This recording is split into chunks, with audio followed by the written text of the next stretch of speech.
आज से पश्चिम भारत में हुई है सावन की शुरुआत। सावन के पहले सोमवार पर अहमदाबाद के महादेव मंदिर में लगने लगा है भक्तों का तांता। गुजरात के शिव मंदिरों में सुबह से देवाधिदेव महादेव का जलाभिषेक किया जा रहा है। पूजा और आरती में उमड़े भक्त। अहमदाबाद के बेलेश्वर महादेव मंदिर में शिवलिंग मंदिर के कपाट आज सुबह 4 बजे ही खोल दिए गए। पहले ज्योतिर्लिंग गुजरात के सोमनाथ मंदिर में आज सुबह विशेष पूजा और अभिषेक किया गया। उज्जैन में महाकालेश्वर मंदिर में सावन के सोमवार पर भस्म आरती देखने के लिए भक्तों का तांता। दूर दूर से पहुंचे हैं श्रद्धालु। वाराणसी के काशी विश्वनाथ मंदिर में सावन के तीसरे सोमवार पर सुबह 3 बजे मंगला आरती हुई। सुबह से चल रहा है पूजा पाठ और अभिषेक। मेरठ में यूपी बीजेपी की बैठक में अध्यक्ष अमित शाह बोले, 2019 में नागरिकता बड़ा मुद्दा, लेकिन हिंदू शरणार्थियों को नहीं सताएगी सरकार। एनआरसी पर बोलते हुए अमित शाह ने साफ कर दिया कि बांग्लादेशी घुसपैठियों को किसी भी सूरत में देश में नहीं रहने दिया जाएगा। एएनआई को दिए इंटरव्यू में पीएम ने एनआरसी के मुद्दे पर साफ कहा, किसी भारतीय को देश नहीं छोड़ना होगा, लेकिन गैर नागरिकों को भारत से जाना होगा। पीएम मोदी के इंटरव्यू पर कांग्रेस का बड़ा हमला। रोजगार, मॉब लिंचिंग के मुद्दे पर पीएम मोदी के बयान पर उठाए सवाल। कहा, पीएम फिक्स्ड इंटरव्यू की बजाय प्रेस कॉन्फ्रेंस करें। योग गुरु रामदेव ने कथित गौरक्षकों की गुंडागर्दी का बचाव किया। जयपुर में कहा, गौ तस्करों पर पुलिस और प्रशासन की सख्ती नहीं, इसीलिए गौरक्षकों को सड़कों पर आना पड़ता है। तेलंगाना की बीजेपी विधायक टी राजा सिंह ने गौरक्षा के मुद्दे को लेकर दिया इस्तीफा। बीजेपी से भी नाराजगी जताई। तेलंगाना के विधायक टी राजा सिंह ने कहा, अब मैं और गौरक्षकों की मेरी टीम सड़कों पर उतरेंगे और राज्य में गौ हत्या पर रोक लगाएंगे। कांग्रेस अध्यक्ष बनने के बाद आज राहुल गांधी पहली बार तेलंगाना यात्रा पर 2 दिन रहेंगे। आज हैदराबाद में अलग अलग कार्यक्रमों में महिला स्वयं सहायता समूहों, छात्रों, बेरोजगारों, युवकों और कारोबारियों से मुलाकात करेंगे। बिहार के मुजफ्फरपुर बालिका गृह कांड में नया मोड़। जेल में बंद आरोपी ब्रजेश ठाकुर से मिली 70 फोन नंबर वाली लिस्ट में पटना के सर के साथ साथ 1 करोड़ के लेन देन का भी जिक्र। आरोपी ब्रजेश ठाकुर के पास से फोन नंबर की 3 पर्चियां मिली हैं। 70 फोन नंबर इसमें मिले हैं। एक नंबर के सामने लिखा है मंत्री जी। मुजफ्फरपुर बालिका गृह कांड को लेकर हंगामा मचा है। इस बीच बिहार की राजधानी पटना के राजीव नगर इलाके के शेल्टर होम में रह रही 2 युवतियों की मौत हो गई है। शेल्टर होम के संचालक समेत 2 लोगों को गिरफ्तार किया गया है। सिद्धू ने पाकिस्तान जाने को लेकर सरकार को सूचना भी दी है। 18 अगस्त को पाकिस्तान के नवनिर्वाचित प्रधानमंत्री इमरान खान शपथ लेने वाले हैं। शिवसेना ने सिद्धू के इमरान खान के शपथ ग्रहण में जाने को लेकर सवाल उठाए। इमरान खान ने चुनाव में जीत के बाद, जिसमें कपिल देव, सिद्धू, गावस्कर को शपथ ग्रहण का न्योता दिया था। सिद्धू ने विरोध के बावजूद इमरान खान के शपथ ग्रहण में जाने की बात पक्की कर दी है, जबकि गावस्कर इनकार कर चुके हैं। तो कपिल देव के इमरान के शपथ ग्रहण समारोह में जाने पर अब भी संशय बरकरार है।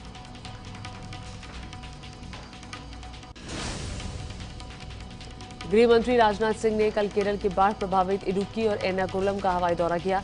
इस दौरान केरल के सीएम भी उनके साथ थे।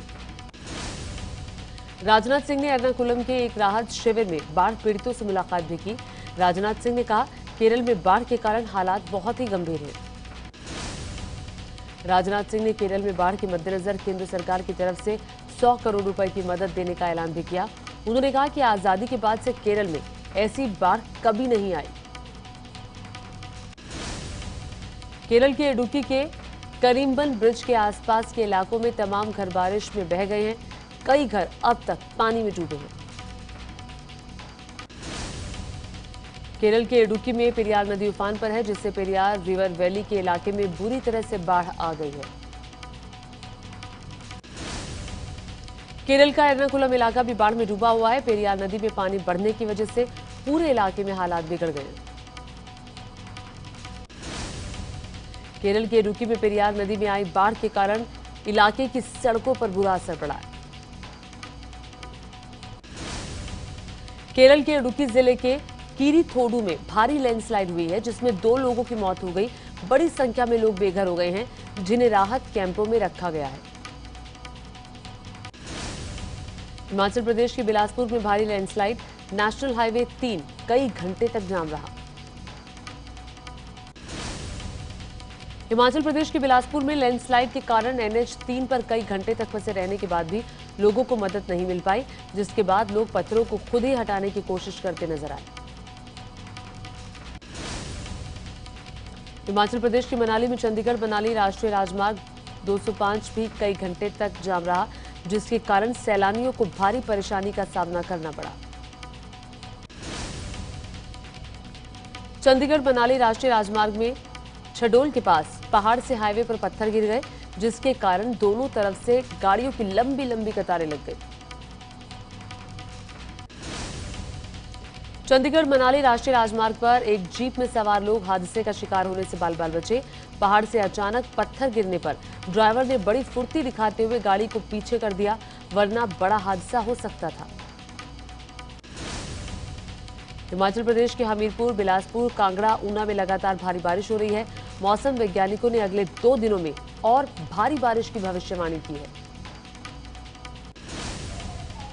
यूपी के कन्नौज जिले में गंगा और काली नदी का पानी खतरे के निशान के पार। गांव को शहर से जोड़ने वाली सड़क बाढ़ में बही, कई गांव में घुसा पानी। कन्नौज में सड़क बहने के कारण नावों से हो रही आवाजाही, बच्चों ने स्कूल जाना छोड़ा। बारिश के कारण कई मकान गिरे, हजारों बीघा फसल बर्बाद हुई। यूपी की बस्ती में घाघरा नदी मचा रही है तबाही। जलस्तर बढ़ने से जिले के कल्याणपुर गांव के पानी में समा जाने का खतरा लगातार बढ़ता जा रहा है। कल्याणपुर के लोगों ने अपने गांव को बचाने के लिए घाघरा की बाढ़ में घुसकर किया सत्याग्रह। गांव खाली करने के प्रशासन के आदेश को मानने से इनकार किया। कल्याणपुर गांव के लोगों के सत्याग्रह के दबाव में प्रशासन ने गांव खाली करने का आदेश वापस लिया। अब तटबंध बनाकर गांव को बचाने की कोशिश की जाएगी।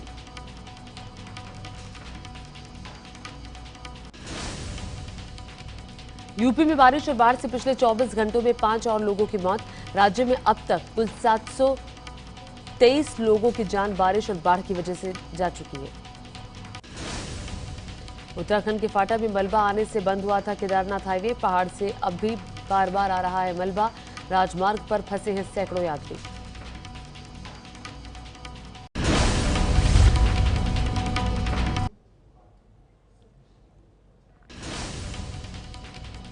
ओडिशा के नवरंगपुर में बीमारियों के इलाज के नाम पर 23 बच्चों को गर्म लोहे की सलाखों से दागा गया। गुजरात के पंचमहल में हाईवे से गुजर रही कार 12 फीट गहरे गड्ढे में जा गिरी। एक ही परिवार के 7 बच्चों की मौत। लखनऊ के अलीगंज इलाके में 2 साल तक लड़की से गैंगरेप की खबर। विरोध करने पर काट दी गई उंगली। एसएसपी कैंप पहुंचकर लगाई न्याय की गुहार। यूपी के अमरोहा में मदरसे में पढ़ रहे छात्रों पर बिजली का तार टूटकर गिर पड़ा। करीब 27 बच्चे झुलसे। बिजली विभाग पर तार हटाने के लिए घूस मांगने का आरोप है। महाराष्ट्र के बुल्ढाना में 2 छात्रों का आपसी विवाद प्रिंसिपल को पड़ा महंगा। एक छात्र की झूठी शिकायत पर मां बाप ने की प्रिंसिपल की पिटाई। मुजफ्फरनगर में पुलिस और बदमाशों के बीच मुठभेड़ में 25,000 के 2 इनामी बदमाश पकड़े गए। चोरी की बाइक बरामद हुई। यूपी के संभल में पुलिस और बदमाशों की मुठभेड़ में 3 बदमाश गिरफ्तार। लूटी हुई कार बरामद हुई। दिल्ली के जाबरी इलाके में पति पर पत्नी की हत्या का आरोप लगा। ससुराल जाकर पत्नी को गोली मार दी। दिल्ली एयरपोर्ट से विदेशी 24 किलो नारकोटिक्स ड्रग के साथ गिरफ्तार। क्रिकेट पैड्स में छिपाकर दिल्ली से मुंबई और फिर इथोपिया जा रहा था। दिल्ली के नारायणा इलाके में कंपनी के मालिक पर छेड़छाड़ का केस दर्ज। कुछ महीने पहले हुई छेड़छाड़ पर डर की वजह से थी खामोशी। पश्चिम बंगाल के नादिया में कोऑपरेटिव बैंक में नकाबपोश बदमाशों ने बंदूक की नोक पर 23 लाख रुपए लूट लिए। जोधपुर में फेसबुक पर हुई दोस्ती शख्स को पड़ी महंगी। SC/ST एक्ट में फंसाने की धमकी देकर करती रही ब्लैकमेल। शख्स ने की खुदकुशी। दिल्ली से सटे गुरुग्राम में हाईकोर्ट ने बाल आश्रम में छापे के बाद 20 विदेशी लोगों के ठहरने पर जवाब मांगा। बच्चों को रखने में लापरवाही थी। बिहार में शराब की तस्करी रुकने का नाम नहीं ले रही। समस्तीपुर में बरामद हुआ शराब से भरा ट्रक। राजस्थान के श्रीगंगानगर में बदमाश पुलिस पर फायरिंग करके फरार। तलाश में जुटी है पुलिस। इंदौर में घर के बाहर झाड़ू लगा रही बुजुर्ग महिला पड़ोसी की कार से कुचली गई। करीब 30 फीट तक घिसटती रही महिला गली में खड़ी दूसरी कार से टकराने के बाद महिला कार की चपेट से छूटी। बिहार के समस्तीपुर में ईसाई मिशनरी की प्रार्थना सभा में जमकर हंगामा हुआ। हंगामा कर रहे लोगों का आरोप है कि लालच देकर दलितों का कराया जा रहा है धर्मांतरण।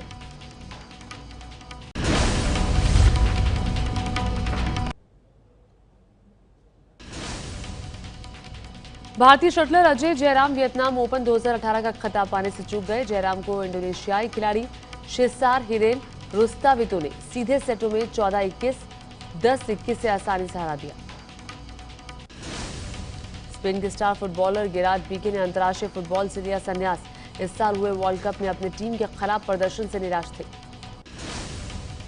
टेनिस खिलाड़ी राफेल नडाल ने कारेन खचानोव को हरा फाइनल में जगह पक्की कर ली है। नडाल ने कारेन को सीधे सेटों में 7-6, 6-4 से मात दी। श्रीलंका के तेज गेंदबाज लसिथ मलिंगा एक बार फिर कर सकते हैं नेशनल टीम में वापसी।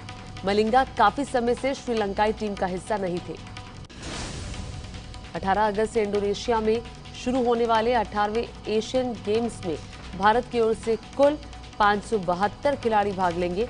भारतीय दल इस बार 36 खेलों में भाग लेगा।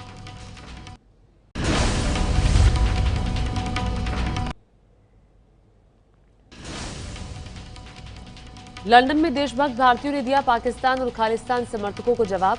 खालिस्तान समर्थकों के प्रदर्शन को दिया मुंह तोड़ जवाब।